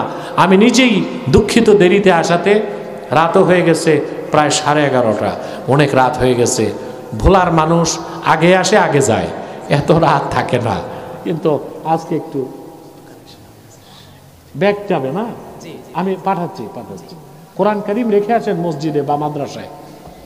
আপনারা খুব কষ্ট করেছেন, অনেক রাত পর্যন্ত বসেছেন, আমি আর কষ্ট দিচ্ছি না। বিদায় লগ্নে আমি কয়েকটা কথা বলে দিচ্ছি আপনাদেরকে। কি জিনিস আমি সময় দেবো, বসুন। আপনারা বিভিন্ন দল ও মতের লোক আছেন না? আমি আপনাদেরকে অনুরোধ করছি, করজোর অনুরোধ, মাসলাকগত দ্বন্দ্ব বাড়াবেন না। কুর্তা নিয়া, টুপি নিয়া, মাদ্রাসা নিয়া এই দ্বন্দ্বগুলো কইরেন না আল্লাহর রাস্তে, দেশ হারাবেন। ওই সালাম দেওয়ার আগে দেখে পাঁচকল্লি টুপি, সালাম দেয় না, কয়টা ওহাবি। আবার আরেকজন দেখে বাটি টুপি, সালাম দেয় না, কয়টা বেদাতি। পিছে বসেন, আপনার একটু বসেন। আরে ভাই, এরকম করলে দেশ হারাবেন, কল্লাই তো থাকবে না, তো টুপি লাগাবেন। আমার মাসলাক আমার, তোমারটা তোমার। কিয়ামত তক আপনি ওয়াজ করলো, আমার মাসলাক আমি ছাড়বো না। আর আমি কিয়ামত তক ওয়াজ করলে আপনার মাসলাক আপনি ছাড়বেন না। তাহলে মাসলাক যার যার, দিন ইসলাম সবার। মনে থাকবে? আমরা সকল মাসলাকের লোক এক হয়ে যাব মাত্র মাত্র মাত্র তিনটা স্বার্থে। কয়টা? তিনটা ইস্যুতে। ইসলামের সুমহান স্বার্থ রক্ষায় আমরা ঐক্যবদ্ধ হয়ে যাব। বাংলাদেশে মুসলমানদের মৌলিক দাবিগুলো আদায়ে আমরা এক হয়ে যাব, আর বাংলাদেশের স্বাধীনতা রক্ষায় আমরা এক হয়ে যাব। আমাদের এই তিনটি স্বার্থের বিরুদ্ধে কাজ করতেছে বাংলাদেশে তিনটি অমুসলিম সম্প্রদায়। এর মধ্যে সবচেয়ে জঘন্য হচ্ছে কুখ্যাত কাদিয়ানি সম্প্রদায়। নিঃসন্দেহে তারা কাফের এবং অমুসলিম। তাদেরকে যারা কাফের বলবে না, তারাও কাফের। কারণ তারা আল্লাহর আখিরি নবী নূর নবীজি আমার মুহাম্মদ সাল্লাল্লাহু আলাইহি সাল্লামকে আল্লাহর শেষ নবী হিসেবে বিশ্বাস করে না। চিল্লায় বলেন নাউজুবিল্লাহ। সেজন্য তারা কি? কাফের। তাদেরকে যারা কাফের বলবে না, তারাও কাফের। কিন্তু মানুষকে ধোঁকা দিতে তারা মুসলমানদের মতো দাড়ি রাখে, টুপি লাগায়, নামও রাখে। তাই বলে কি তারা মুসলমান হবে? দাড়ি রাখলেই কেউ যদি মুসলমান হতে পারত, তো রবীন্দ্রনাথ ঠাকুরের চেয়ে বড় মুসলমান কে হইত? সে কি মুসলিম ছিল না অমুসলিম? টুপি লাগালে মুসলমান হয়ে যায়? দিল্লি পার্লামেন্টে কংগ্রেসের হিন্দু এমপিরাও লম্বা টুপি লাগায়। তাই বলে কি তারা মুসলমান হয়ে যাবে? নাম রাখলে মুসলমান হয়ে যায়? এক শয়তান বোতলে পেশাব করে উপরে নাম লেখছে শরবত, ওটা কি শরবত হবে? ভিতরে কি? তদ্রুপ কাদিয়ানিরা কাফের। আব্দুল আউয়াল আব্দুল সামাদ, মুবাশশির আলী কবির চৌধুরী, গহর রেজবি, শাহরিয়ার কবির আর নিঝুম মজুমদার, এসব নাম রাখার দ্বারা তারা মুসলমান হতে পারে না। আমার ভাইরা, আমার বন্ধুরা, আমার আল্লাহ ও নূর নবীজি আমার মুহাম্মদ মুস্তাফা সাল্লাল্লাহু আলাইহি সাল্লামের ইসলাম ও কোরআনের হাজার হাজার হাজার বছর পরে বর্তমান ভারতের কুখ্যাত পাঞ্জাবের কুখ্যাত গুরুদাসপুরের কুখ্যাত কাদিয়ানে ইংরেজ আমলে এক শয়তান নিজকে নবী দাবি করছে। চিল্লায় বলেন নাউজুবিল্লাহ। ওই শয়তানটার নাম রেখেছিল তার বাপ মির্জা গোলাম আহমদ কাদিয়ানি। সাবধান, তাকে গোলাম আহমদ বলা যাবে না, কারণ গোলাম আহমদ অর্থ আহমদ এর গোলাম। কোন কাফের কোনোদিনও গোলাম আহমদ এর গোলাম হতে পারে না। আর কাদিয়ানের কাজ্জাব ছিল শেষ দরজার কুখ্যাত কাফের। সে গোলাম আহমদ এর গোলাম ছিল না, সে ছিল কুখ্যাত শয়তানের কুখ্যাত গোলাম। কাদিয়ানের কাজ্জাব মিথ্যা নবুয়তের দাবিদার মির্জা গোলাম শয়তান কাদিয়ানির উপর গজব এসেছে 1908 সালে। যখন গজব এসেছে, কাদিয়ানের কাজ্জাব মিথ্যা নবুয়তের দাবিদার মির্জা গোলাম শয়তান কাদিয়ানি 1908 সালে ধ্বংস হয়ে কুখ্যাত জাহান্নামের কুখ্যাত কুকুরে পরিণত হয়েছে, তার অনুসারীরাও ধ্বংস হয়েছে। বর্তমানে কিছু কাদিয়ানি বাংলাদেশে আছে, ইতিমধ্যেই তারা 100 সেন্টার করে ফেলছে। কত? আহা, এই বাঙালির নাজাত নাই যদি রাষ্ট্রীয়ভাবে তাদেরকে অমুসলিম ঘোষণার দাবি আদায় না করে। 100 সেন্টার করে ফেলছে। আর যখন বাংলাদেশে আমাদের মুসলিমদের সাথে হিন্দুদের সমস্যা চলতেছে, এই সুযোগে আরো নতুন 3টা আস্তানা তারা বাংলাদেশে করার চেষ্টা করছে। ফেনীতে মুসলমানেরা জ্বালায় দিছে, এটাই তো কাজ। কাফের মুশরিক তাদের আস্তানাকে, তাদের উপাসনালয়কে মসজিদ বলতে পারবে না। অতএব কাফের মুশরিক, কুখ্যাত কাফের কাদিয়ানীদের উপাসনালয়কে মসজিদ বলা যাবে না। যেখানে আস্তানা করতে যাবে আগুন দিয়া জ্বালায় দিবেন। যদি বলে নির্দেশদাতা কে, বলবেন আব্বাসী। জেল হলে আমার হবে, ফাঁসি হলে আমার হবে। এই কুখ্যাত কাফেররা মানুষকে ধোঁকা দেয়, নাম পরিবর্তন করে করে মিথ্যা পরিচয় দেয়। কখনো নিজেদের পরিচয় দেয় আহমদী জামাত, কখনো বলে আহমদিয়া জামাত, কখনো বলে আহমদী সম্প্রদায়, কখনো বলে আহমদিয়া সম্প্রদায়, কখনো বলে আহমদী মুসলিম জামাত, কখনো বলে আহমদিয়া মুসলিম জামাত। সাবধান, যত কাদিয়ানি ছিল আছে থাকবে, তারা কেউ আহমদী জামাত নয়, আহমদিয়া জামাত নয়, আহমদী সম্প্রদায় নয়, আহমদিয়া সম্প্রদায় নয়, আহমদী মুসলিম জামাত নয়, আহমদিয়া মুসলিম জামাত নয়, তারা শয়তানি জামাত, কুখ্যাত জাহান্নামের কুখ্যাত কুকুরের দল। আমাদের সকল দলের একটাই দাবি, তাহরিকে খাতমে নবুয়ত বাংলাদেশের এটাই তো দাবি, অনতিবিলম্বে কাদিয়ানীদেরকে রাষ্ট্রীয়ভাবে অমুসলিম ঘোষণা করতে হবে। আমাদের সংগঠনের গঠনতন্ত্র লাগে না, চাইলে আমরা দিব, লাগে না। কারণ বাংলাদেশের প্রতিটা মুসলমানই জানে কাদিয়ানীরা কাফের এবং অমুসলিম। কিভাবে কাজ করতে হবে তাও জানে, তো আর গঠনতন্ত্রের দরকার কি? কাজ কিভাবে করতে হবে, যেভাবে দাবি আদায় করে নিতে হয় সেভাবেই কাজ করতে হবে, ঠিক না? আমাদের সকল দলের এটাই দাবি, কাদিয়ানীদেরকে অমুসলিম ঘোষণা করতেই হবে। আপনারা প্রস্তুত আছেন? আমাদের সকল দলের একটাই দাবি, অনতিবিলম্বে স্বাধীন বাংলায় শয়তান কাদিয়ানীদেরকে রাষ্ট্রীয়ভাবে অমুসলিম ঘোষণা করতেই হবে, করতেই হবে, করতেই হবে। এই দাবি আদায়ে যদি তাহরিকে খাতমে নবুয়ত বাংলাদেশের ব্যানারে জান এবং মাল দেবার ডাক আসে, কারা কারা প্রস্তুত আছেন হাত তুলে দেন।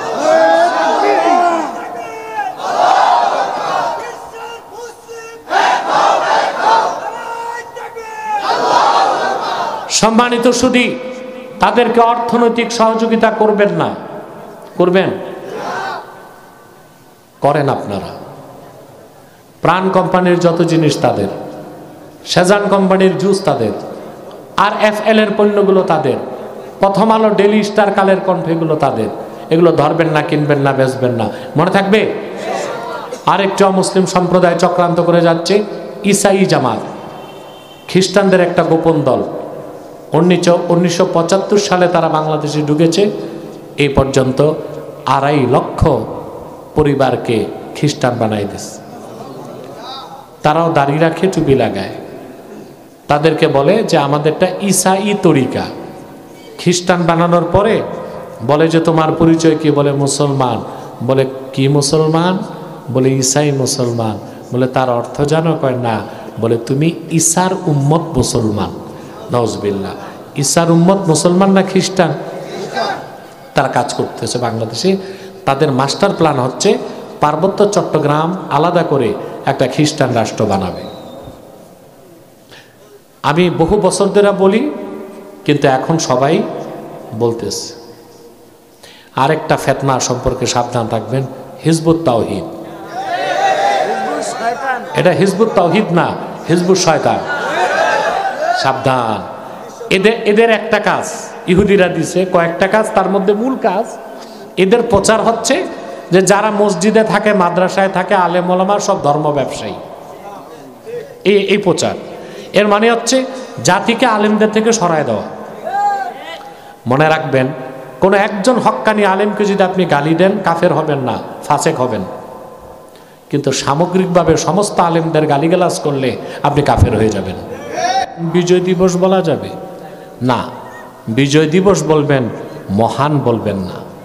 মহানের আরবি হচ্ছে আজিম, বুঝলেন নাই? বাংলাদেশে এগুলো বলে মহান বিজয় দিবস, পৃথিবীর কোথাও বলে না গ্রেট ভিক্টোরি ডে। পৃথিবীর কোথাও বলে না গ্রেট ভিক্টোরি ডে, বলে না। তারা বলে ভিক্টোরি ডে, বিজয় দিবস, ঠিক না? তা আমরা কেন বলি মহান বিজয় দিবস? মহান সংসদ,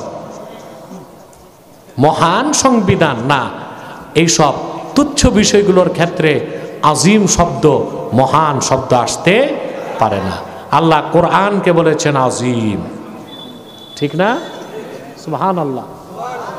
আল্লাহ আপন আরশকে বলেছেন আজিম। আল্লাহ তার হাবিব সাল্লাল্লাহু আলাইহি সাল্লামের সিরাতকে বলেছেন আজিম। অতএব যে কোনো বিষয়কে, তুচ্ছ বিষয়কে আজিম বলার কোনো সুযোগ নাই। আমরা এই শব্দটা ব্যবহার করব না, মহান বলবো না, আমরা বলবো বিজয় দিবস। এক ভাই প্রশ্ন করেছেন, রাষ্ট্রীয়ভাবে সরকার মাছ ধরার অভিযান বন্ধ করে দিলে জেলে যদি ওই মাছ ধরে, এই মাছ কিনে খাওয়া হালাল হবে না হারাম হবে? বাহ, কি প্রশ্ন! আচ্ছা, সমুদ্র আর নদীতে মাছ কি সরকার ছাড়ছে না আল্লাহর হুকুমে হয়? ঠিক না? মাছ এসে কি প্রশাসনের লোক ধরে নেয়, ধরে দেয় না জেলে খাইটা নেয়? তো এটা অত বড় হারাম হবে কেন? একটা হচ্ছে মোর হারাম আর একটা লেস হারাম, বড় গুনাহ ছোট গুনাহ।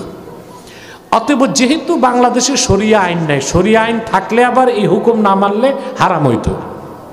অতএব যে দেশের লোক না খেয়ে মরে, মাছ না ধরলে আর কোনো উপায় নাই, সরকারের পক্ষ থেকে গরিব জেলেদের পক্ষে কোনো ভর্তুকি নাই, তারা ধরবে না, আইনটা মানবে। তবে যদি ধরে ফেলে হারাম হওয়ার কিছুই নাই, ধরাও যাবে, কিনাও যাবে, খাওয়াও যাবে।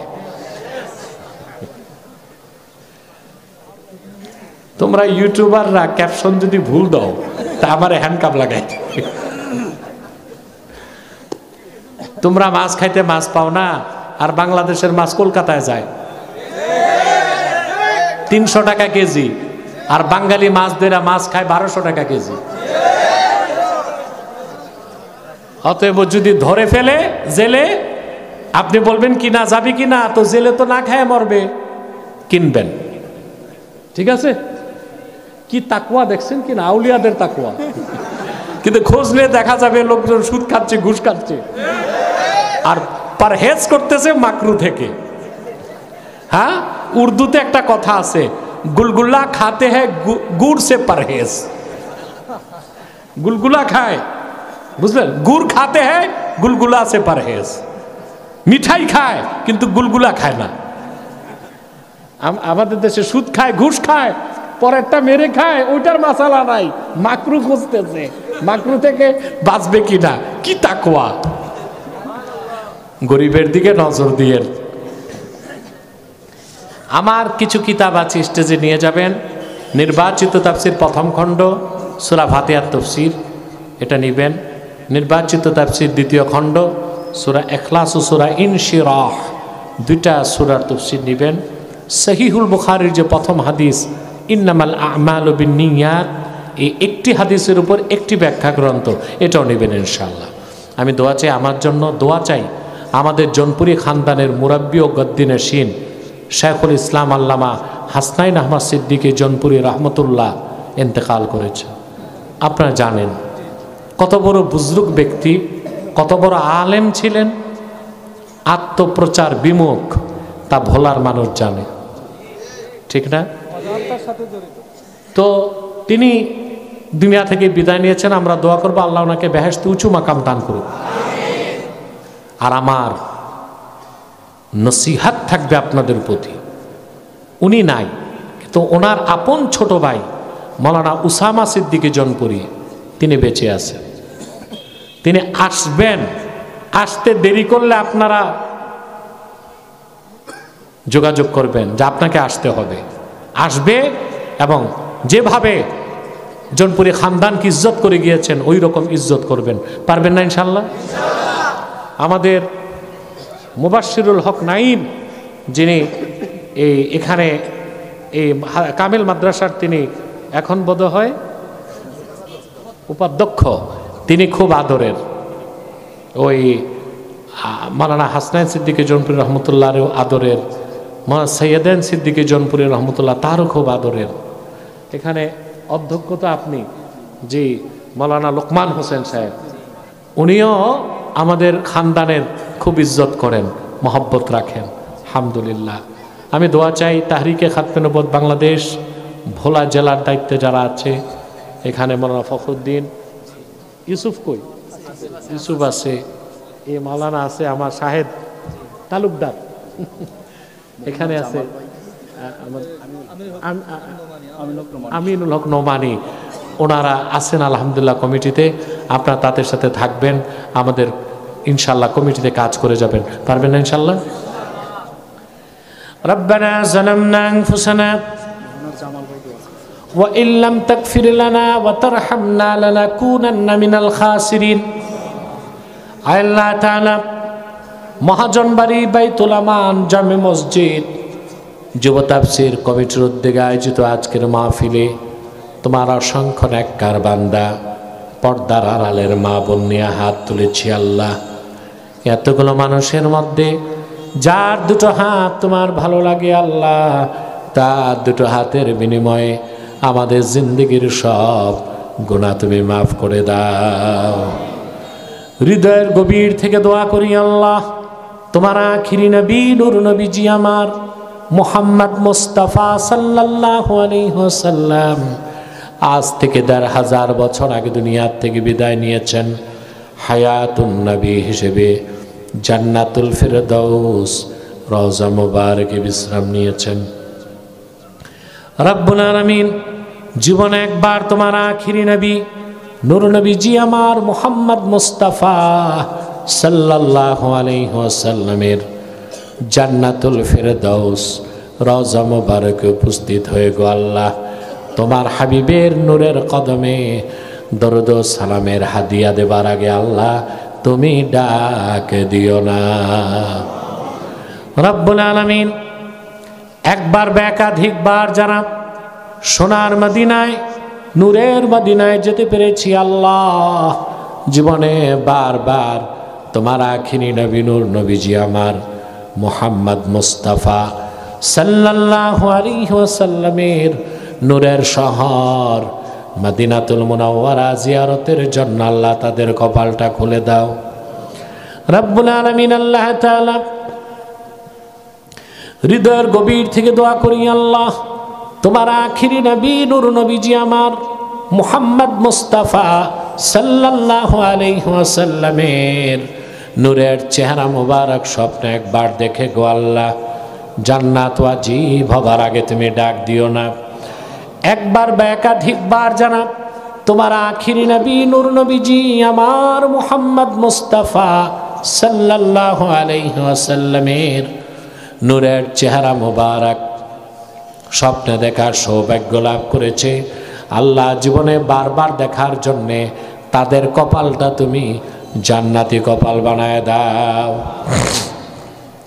আল্লাহ তাআলা রব্বুল আলামিন 3 দিন ব্যাপী মাহফিলে তোমার বান্দা যারা ধন দিয়েছে, মন দিয়ে যারা খেটেছে, নৈতিক সহায়তা করেছে, আইনি সহায়তা করেছে, সকলের ধনমনকে কবুল করে আল্লাহ এই মাহফিলটা আমাদের সবার জন্য নাজাতের জরিয়া বানায় দাও। রব্বুল আলামিন পর্দার আড়ালের মা বোন যারা দুটো হাত তুলে বসে আছে গভীর রাতে, তাদের মনের দুঃখ কষ্টগুলো দূর করে তাদের প্রত্যেককে এক একটি সোনার সংসার তুমি হাদিয়া করে দাও। রব্বুল আলামিন আল্লাহ তাআলা আমার কলিজার টুকরা যুবক ভাইদের জন্য দোয়া চাই। রব্বুল আলামিন এই কলিজার টুকরা প্রত্যেক যুবককে তুমি খাঁটি ইমানদার বানায় দাও, সহিহ আকীদার ধারক বানায় দাও, আহলুস সুন্নাল জামাতের অনুসারী বানায় দাও, খাতমে নবুয়ত আন্দোলনের সৈনিক বানায় দাও। চাকরি নাই যাদের, চাকরির ব্যবস্থা করে দাও।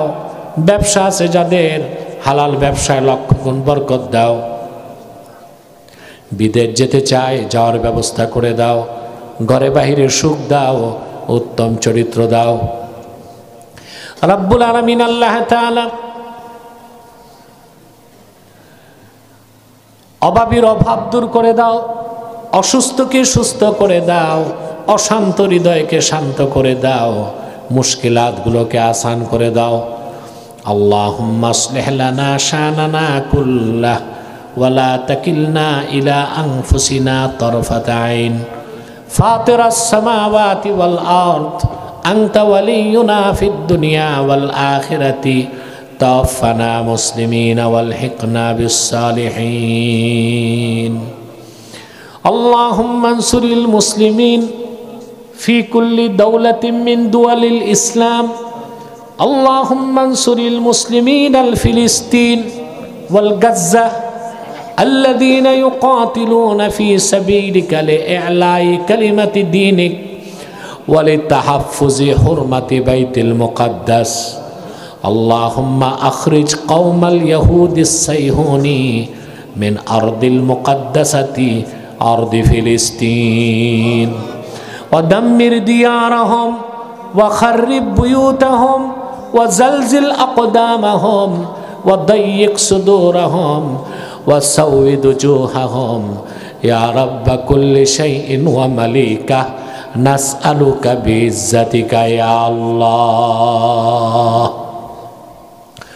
اللهم انصر المسلمين المجاهدين في سوريا وافتح لهم أبواب العنايات والكرامات والبركات واجعل لهم من لدنك سلطانا نصيرا في دولة سوريا يا رب كل شيء ومليكه نسألك بعزتك يا الله. ভাইরা আমার, একটি মিনিট সময় ছেড়ে দিলাম। চক্ষুটা বন্ধ করুন, দিলটা নরম করুন, মাথাটা নত করুন। আল্লাহর আখিরি নবী নূর নবীজি আমার মুহাম্মদ মুস্তাফা সাল্লাল্লাহু আলাইহি ওয়াসাল্লামের ওসিলা ধরে আল্লাহর কাছে চান। যা চাইবেন তাই পেয়ে যাবেন।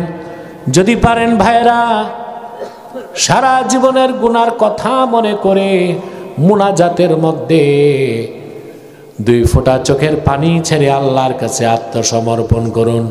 জিন্দেগির সব গুনাহগুলো মাফ হয়ে যাবে। আল্লাহ রাব্বুল আলামিন তার ওলির খাতায় নাম তুলে দিবে।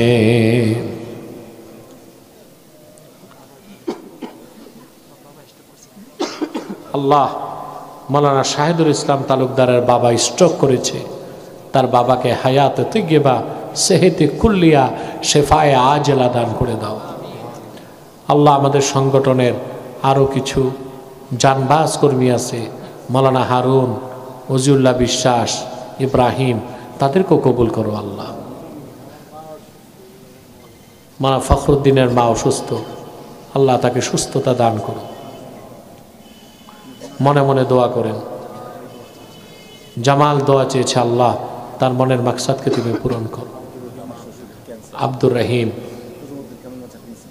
তজুমুদ্দিন কামেল মাদ্রাসার প্রিন্সিপাল ক্যান্সারে আক্রান্ত, আল্লাহ তাকেও তুমি সুস্থ করে দাও। প্রত্যেকে মনের কথাগুলো আল্লাহর কাছে বলেন।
اللهم إنا نتوسل إليك بوسيلة حبيبك المحترم نبيك الخاتم سيدنا وسيد الأبرار نبينا ونبي الأنبياء محمد بن عبد الله نبي الله رسول الله صلى الله عليه وسلم الذي أكملت به قصر النبوة وحكمت لا نبي بعده وأعلنت في القرآن بالبرهان أن محمدا صلى الله عليه وسلم خاتم النبيين والمرسلين قبل 1500 سنة وصلى الله تعالى على خير خلقه نبينا محمد نور الله